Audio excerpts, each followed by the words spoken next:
I think that the culture of death that Disney, for instance, and Hollywood and the left has been trying to sell us, I think it's starting to sicken us.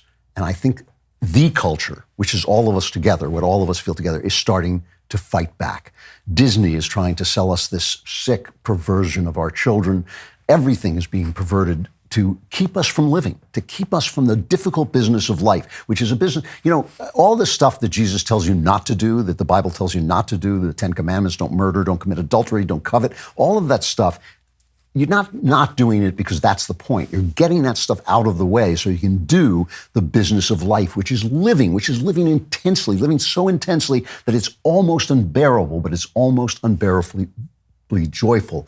The people who live like that are new mothers when they first have a baby in their arms.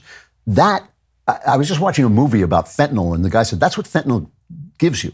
Fentanyl gives you that feeling, and that's why people get addicted to it. But you're supposed to you have everything you need to do it without fentanyl, without anything really, except one another, except other people. So the culture is now starting to wake up to the death merchants. There's this hilarious trailer going around. It's really wonderful. It's called American Fiction. This is by a guy named Cord Jefferson, who's an American writer, director, journalist, and essayist who worked on the TV series Watchmen, Succession, and The Good Place. So he's done quality work.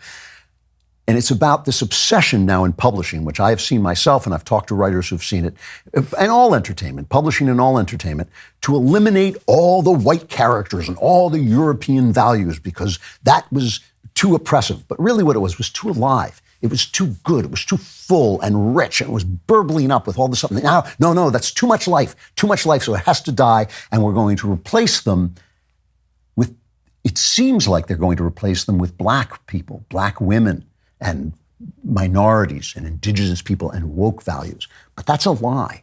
It's a lie. It's all death. They pick the black people to represent death and say, see, we're putting out black people, but it's not. It's not real black people. It's black people as white people imagine them because they are too guilt-ridden to live in abundance, all right? Death has masks. It comes in, the devil wears masks. It comes in many masks. And so this mask is the mask of the leftist white people's imagination of black people. So in this movie, American Fiction, the publishing industry wants to lift up black people, but they don't want to lift up real black people. They want stories about blacks playing the guilty white people's image of black people. So they want black people to come and tell them to die. That's what they want. So it starts, this trailer, it's really funny. If you work in publishing, I hope people will get it if they don't. A perfectly well-educated black author is being interviewed about her new book, his Cut 7.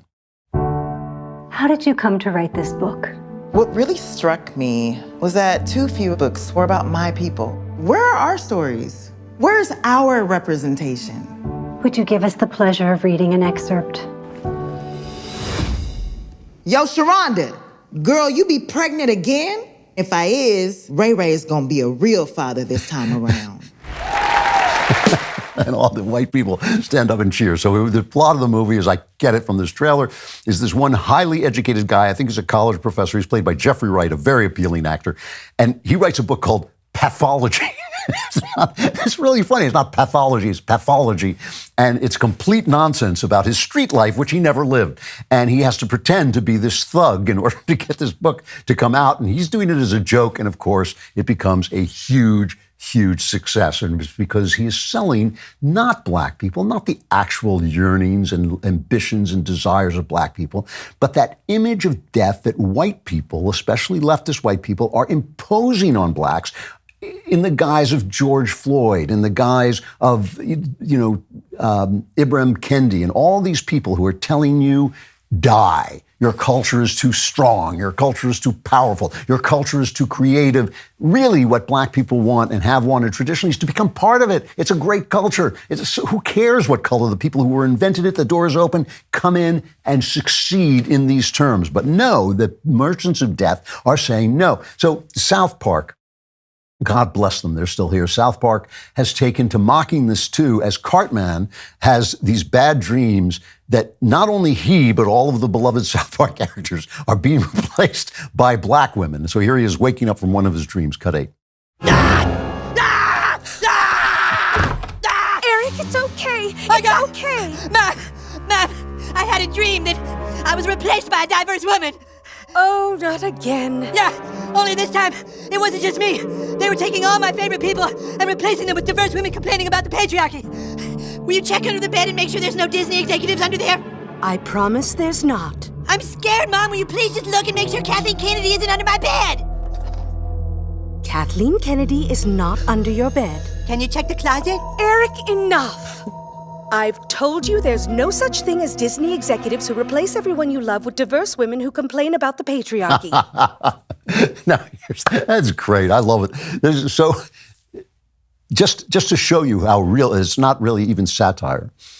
Disney has been wanting to make a remake of the Blade movies, really fun action-adventure movies about a good vampire, basically. And they starred Wesley Snipes, a great action character who's, if you don't remember him, he's a black guy.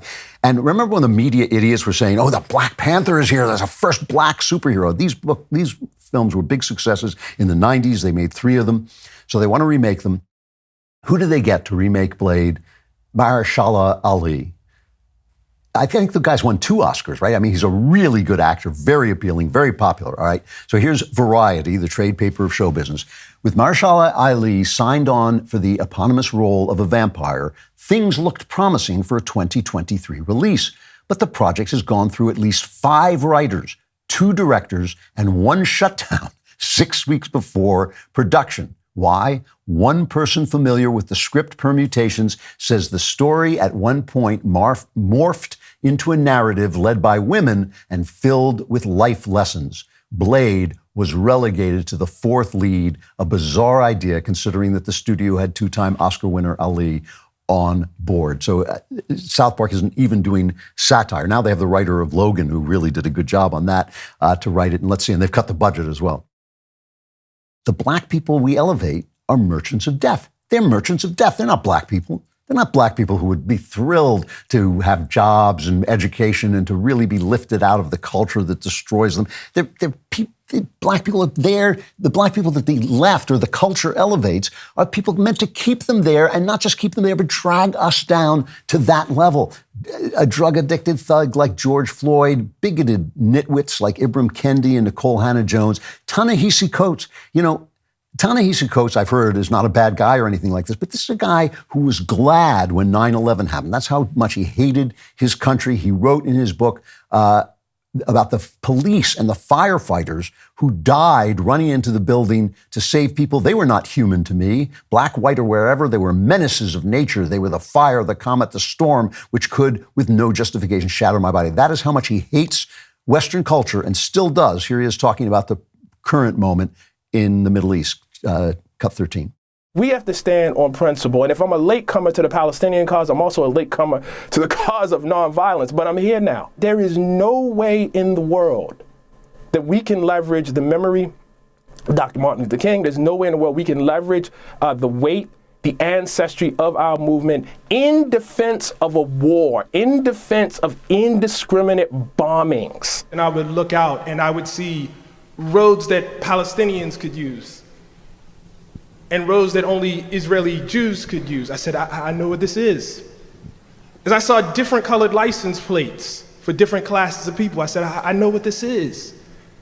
As I saw communities that I can only describe as segregated. And what I felt was a tremendous weight. I felt the obvious thing that I think all of us feel, that our tax dollars are effectively subsidizing apartheid, or subsidizing a segregationist order, a Jim Crow regime. Now, this is all nonsense, and I don't want to even argue about it. I mean, this is a embattled little country, Israel, embattled by powers far, far greater than theirs, funded by Iran, fighting for their lives. This is not a two-sided issue. I mean, obviously, I don't want the innocent to be harmed, but that's what war is, and it's a terrible thing, and I hate war, but there it is.